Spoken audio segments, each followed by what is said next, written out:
अस्सलामुअलैकुम viewers, wonder care homeopathic treatment में एक दफ़ा फिर खुश आमदीद। और डॉक्टर मोहम्मद मुकरम शेख आपके साथ जिस डिज़ीज़ को डिस्कस करेंगे वो है stomach ulcer.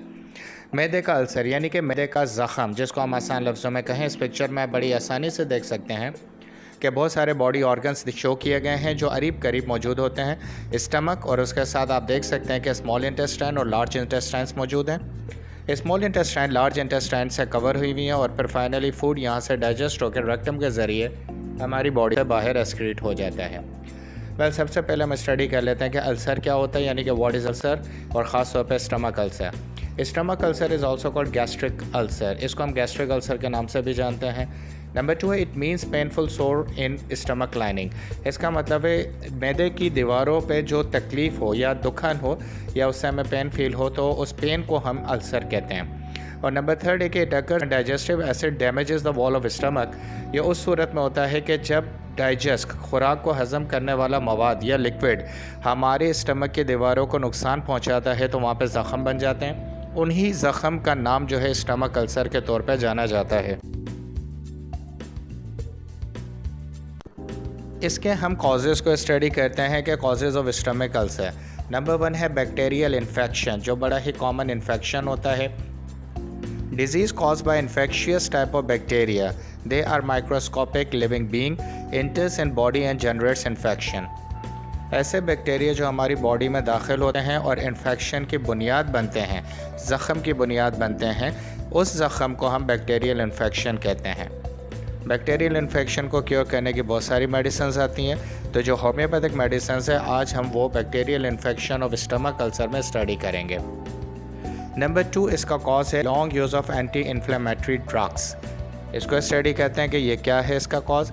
Means drugs fight against inflammation and cure redness, swelling and pain of the body. उन अद्वियात का इस्तेमाल जो कि बहुत सारी बीमारियों में हमें आराम पहुंचाती हैं, ऐसी अद्वियात का बहुत तवील अरसे तक इस्तेमाल या लॉन्ग टर्म उसका यूज़ हमारे मैदे को नुकसान पहुंचाती है और जिसकी वजह से स्टमक अल्सर जनरेट होता है। आसान लफ्ज़ों में कहा जाए तो अद्वियात का तवील अरसे तक का इस्तेमाल। नंबर 3 कॉज हमारे पास है स्पाइसी एंड ऑयली फूड। ये बहुत ही कॉमन कॉज है क्योंकि हम इससे जुड़े हुए हैं। हम जिस एटमॉस्फेयर में रहते हैं वहाँ पे हमें इनविटेशंस मिलते रहते हैं, हम डिफरेंट पार्टीज़ अटेंड करते हैं और वहाँ पे जिस किस्म का खाना खाया जाता है उसमें बहुत ज़्यादा ऑयल की मकदार होती है और बहुत ज़्यादा स्पाइसेस हम इस्तेमाल करते हैं। और अगर इसको हम आसान डेफिनेशन में देखें तो means using a lot of red chillies, black pepper, deep fried items, इन तमाम चीज़ों का इस्तेमाल जो है स्टमक अल्सर की 3rd कॉज बनता है। कॉज नंबर 4 है कॉजेज़ ऑफ स्टमक अल्सर में कॉज नंबर 4 है स्ट्रेस एंड टेंशन। अमूमन हम स्ट्रेस को स्टमक अल्सर के लिए ख़तरनाक नहीं समझते, जबकि स्ट्रेस का मतलब होता है प्रेशर।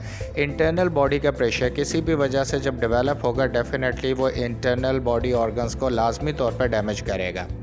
इसको अगर हम देखें व्हाट इज़ अ स्ट्रेस, तो stress is a part of life, ज़िंदगी का हिस्सा। हम इससे निकल नहीं सकते, इससे लोगों की ज़िंदगी नहीं गुजार सकते।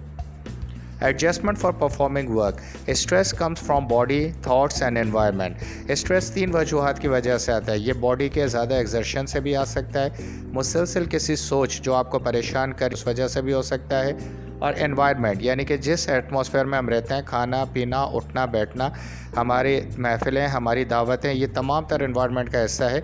और जो चीज़ हमारे इन्वायरमेंट में है ज़्यादा खाई जाती है, हम उन्हें इस्तेमाल करते हैं, तो इसका मतलब ये कि तमाम चीज़ें कलेक्टिवली स्ट्रेस और टेंशन को डेवलप करती हैं। तो ये इसकी 3rd कॉज। कॉज नंबर 5 पर है continuous use of pen relievers. हम थोड़े थोड़े दर्दों को आराम पहुंचाने के लिए बहुत सारी मेडिसिन का इस्तेमाल करते रहते हैं। Things which provides relief in pen, सोर मसल्स, एक्स एंड आर्थराइटिस। अगर हम डिफरेंट मेडिसिन का बहुत तवील अरसे तक, जो पहले भी हमने डिस्कस किया, इस्तेमाल करेंगे तो डेफिनेटली वो भी एक वजह बनती है स्टमक अल्सर की, क्योंकि उसके अंदर इस तरह के केमिकल्स मौजूद होते हैं जो हमारे स्टमक को डैमेज करते हैं। नंबर 6 कॉज है smoking. It generates chest burn and lungs ulcer. The chest burn is connected with ulcer in stomach, it harms ulcers in body. Definitely smoking एक लंग्स कैंसर और लंग को disturb या destroy करने वाला एक element है। Smoking में ऐसा टबैकम बॉडी के अंदर एंटर होता है कि जो बॉडी में सिर्फ लंग्स में ही नहीं, जिस जगह पर भी ज़ख़म मौजूद होगा डेफिनेटली वो उसका इफेक्ट देगा। और स्मोकिंग से चेस्ट बर्न होता है, और चेस्ट बर्न ही बेसिक सिम्टम होती है स्टमक अल्सर की। तो इसका मतलब कि अगर आपको स्टमक अल्सर है तो smoking definitely harms you. Stomach को अल्सर को स्मोकिंग बहुत ज़्यादा नुकसान पहुँच।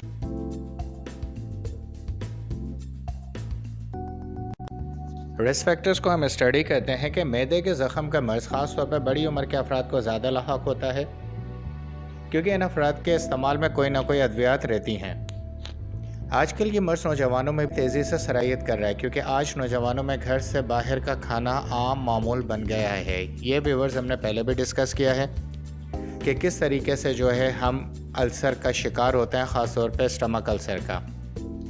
अब हम स्टडी करते हैं कम्प्लेक्सिटी ऑफ स्टमक अल्सर, यानी कि इस अल्सर की बीमारी की सबसे ख़तरनाक जो अलामत है उसको हम स्टडी करते हैं।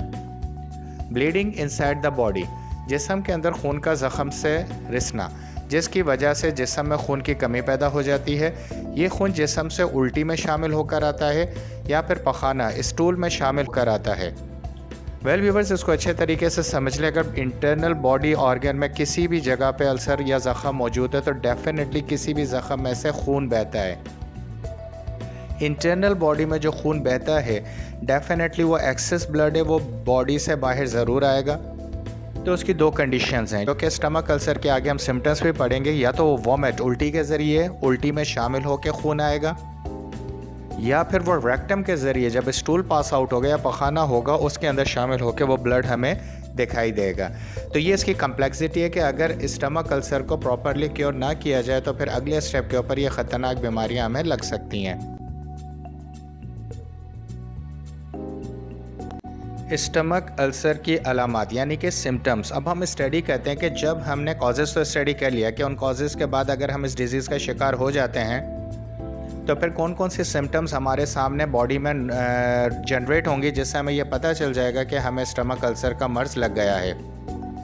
इतनी डिटेल से बताने का मकसद सिर्फ यह है कि वंडर क्योर होम्योपैथिक ट्रीटमेंट का मकसद आपको कंप्लीट इन्फॉर्मेशन फराहम करना है और उसके ज़रिए से आप अपनी ज़िंदगी को बेहतर बना सकें। सिम्टम नंबर 1 है कि बर्निंग फीलिंग और pain in your abdomen between your chest and Bailey.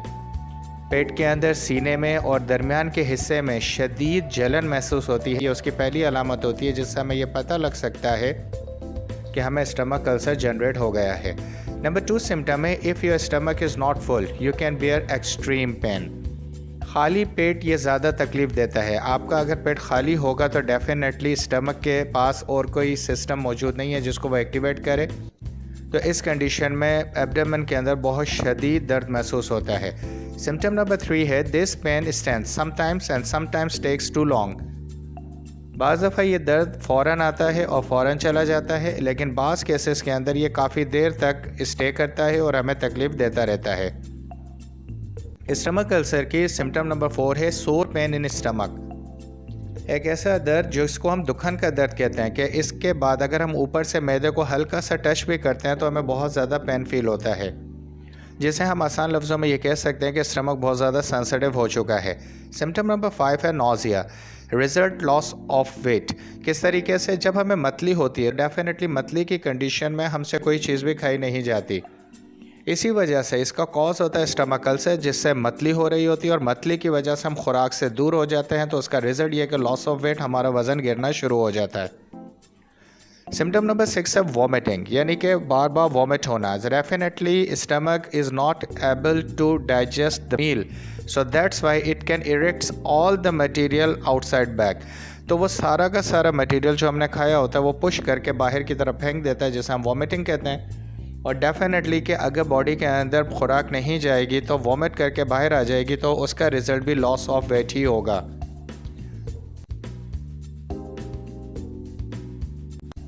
Viewers, आप देख रहे हैं वंडर क्योर होम्योपैथिक ट्रीटमेंट पे। हम देख रहे हैं सिम्टम्स स्टमक अल्सर की। नंबर 7 पर है desire not to eat much due to the fear of pain, यानी कि हमें खौफ होता है इस चीज़ का कि अगर हम खाना खाएंगे तो हमारे पेट में दर्द हो जाएगा। इस वजह से, इस खौफ की वजह से हम खाना नहीं खा पा रहे होते। नंबर 8 पर है फील्स हैवीनेस इन स्टमक। मैदा हमेशा भरा हुआ महसूस होता है, जिसकी वजह से खुराक की ख्वाहिश नहीं रहती है। और नंबर 9 पर है weakness due to internal bleeding. ये हम पहले भी स्टडी कर चुके हैं कि इंटरनल ब्लीडिंग की वजह से बहुत ज़्यादा वीकनेस बॉडी फील करना शुरू कर homeopathic medicines finally stomach ulcer को स्टडी करने के बाद उसके कॉजेज़ और सिम्टम्स को देखने के बाद आफ्टर रिपर्टराइजेशन जो मेडिसिन्स रिकमेंड की जा रही हैं, तजवीज़ की जा रही हैं, जो बेस्ट मेडिसन हो सकती हैं स्टमक अल्सर के लिए होम्योपैथिक में, तो वो फर्स्ट ग्रुप में हमारे पास 3 मेडिसिन्स हैं, लाइकोपोडियम, कालीबैक्रोम और निक्सवोमिका। इन अद्वियात को हमने 200 पावर पोटेंसी में इस्तेमाल करना है। तरीका इस्तेमाल बहुत आसान है कि सुबह के वक्त नाश्ते के बाद आधा कप पानी में इन तीनों अद्वियात के 10-10 कतरे शामिल करके हमने इस्तेमाल करना है। बिल्कुल इसी तरह ग्रुप 2 में भी 3 मेडिसिन्स हैं, कॉल्चिकम, आर्सेनिक एल्बम और कार्बोवेज। इसका इस्तेमाल भी हमने 10-10 कतरे आधा कप पानी में डाल के करना है, लेकिन ये ग्रुप 2 की मेडिसिन रात में खाने के बाद सोते वक्त हमने लेनी है। हम इन मेडिसिन से अगर फ़ायदा महसूस करते हैं तो हम कंटिन्यू रखेंगे। हम तकरीबन 1 महीने तक एक दिन के गैप से इन मेडिसिन को इस्तेमाल कर सकते हैं।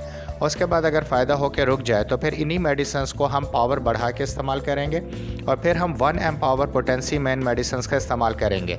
लेकिन याद रहे 1 एम पावर पोटेंसी में इस्तेमाल करने के लिए हम शुरू में 5 दिन इन मेडिसिन को इस्तेमाल करेंगे। तरीक़ाकार वही रहेगा, सुबह और शाम, और फिर 5 दिन का गैप देंगे और 5 दिन के गैप के बाद दोबारा 5 दिन हम इन मेडिसिन को इस्तेमाल करेंगे।